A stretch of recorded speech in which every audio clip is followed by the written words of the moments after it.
All right, we have this Volvo heat pump system, and I have it in heating mode. It's a cold morning, not real cold. It's only like 58 degrees. A standard hookup, guys will just come up and hook up, but you can see there's other pipes in different places, before and after valves. So they mean and will do different things, but I'm just hooking up as if I didn't know anything, and I may explain later. I'm limited on time, but I'm gonna show you something. This is after a vehicle collision. New pieces on the front, all taken apart, put back together. Right here I have 56 psi, and I think I have 63 psi on the high side and low side. But yet in the rear, and there's three sections to this vehicle, there's a front, a mid, and a rear separate controls. I got 130 degrees, I think 103 or 130 degrees coming out of the rear right here. And I got to go grab my other temperatures because I started this video and I'm not set up. I have 54 degrees coming out right here. Let me go get, I'm gonna use this one. I'm not gonna get a third one right now. Just making video. I'm using my computer or my phone, so I can't show you the laptop because I left it at home on the charger. That was stupid. But I have roughly 56 degrees coming out of the dash right now. And you see I'm set in the rear. I have the rear, or the second row. This is the second row. That is the third row of heating. So here's the third row. Oh, I want to go to the third row now. Oh, I'm turning it on. Okay, so I got both on. Third row, I got everything on highest temperature. That's why it's coming out like 130 degrees back there. 103, I can't remember. I glanced at it on my phone before I started this video. We have, what was it, 54 degrees coming out of this vent right here.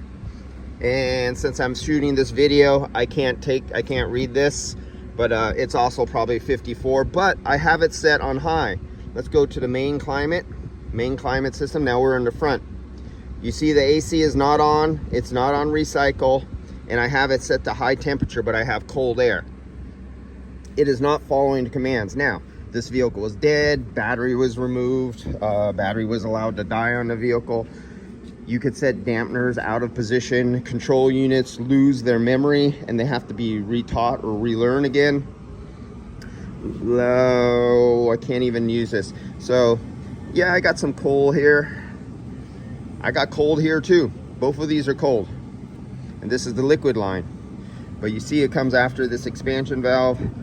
You see this solenoid here. That's an on-off solenoid to clamp off and stop refrigerant flow there.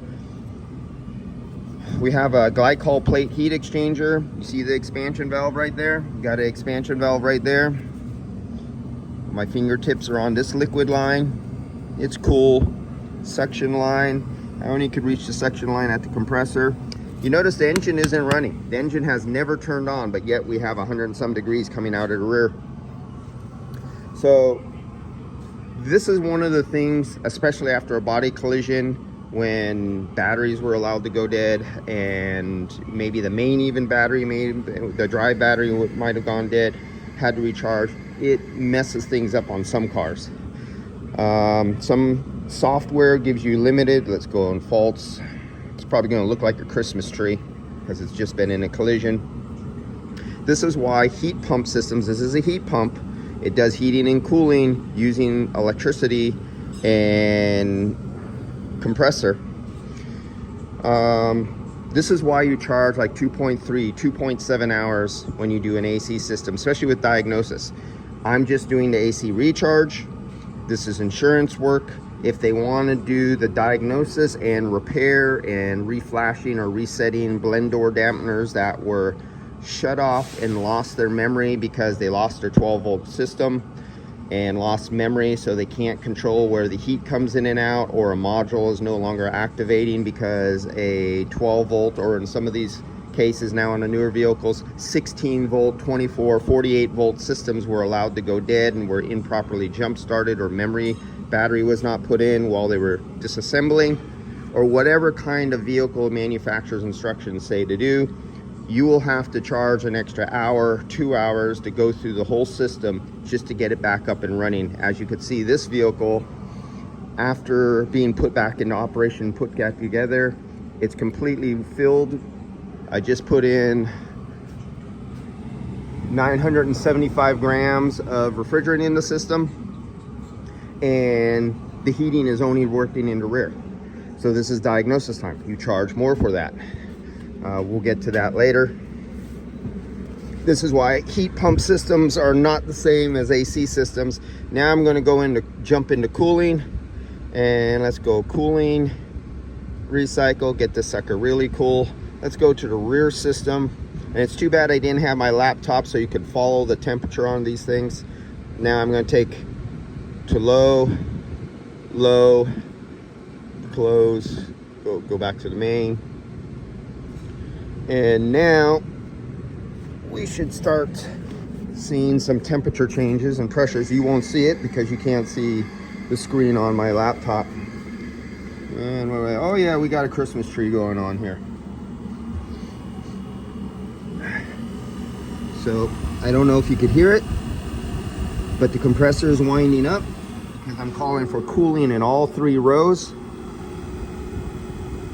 And we're starting to wind up here. And on the Facebook group, I will post the snapshots of the temperature and pressure readings. Don't have time to do that right now because I have too much work to do. This is just a botched throw out a video really fast to tell you when you get heat pump systems in your car garage, and you got to diagnose them, because after you fill them up, it's not heating properly. Not only cooling, you got to think about heating. If it's the dead of summer and a customer comes into you with a cooling problem, remember, if you don't diagnose it's thoroughly heating too, when winter or cold night comes, they might complain of a heating problem because you didn't diagnose that. You were just thinking about the hot day and getting them cold, but you're also responsible for pulling out and making sure the heating systems, and you got 3 individual heating systems. You have the front, you have the mid, and you have the rear, and you're responsible to make sure you data record and log each one of them. Otherwise, you're not doing your job. See you guys later. This is why all the heat pump systems are going to be over $1,000 to recharge now, because you're going to be taking out the extra time and you're going to charge for the diagnosis. Then you got to charge for the repair. See you guys later. Enjoy your future. It's here now.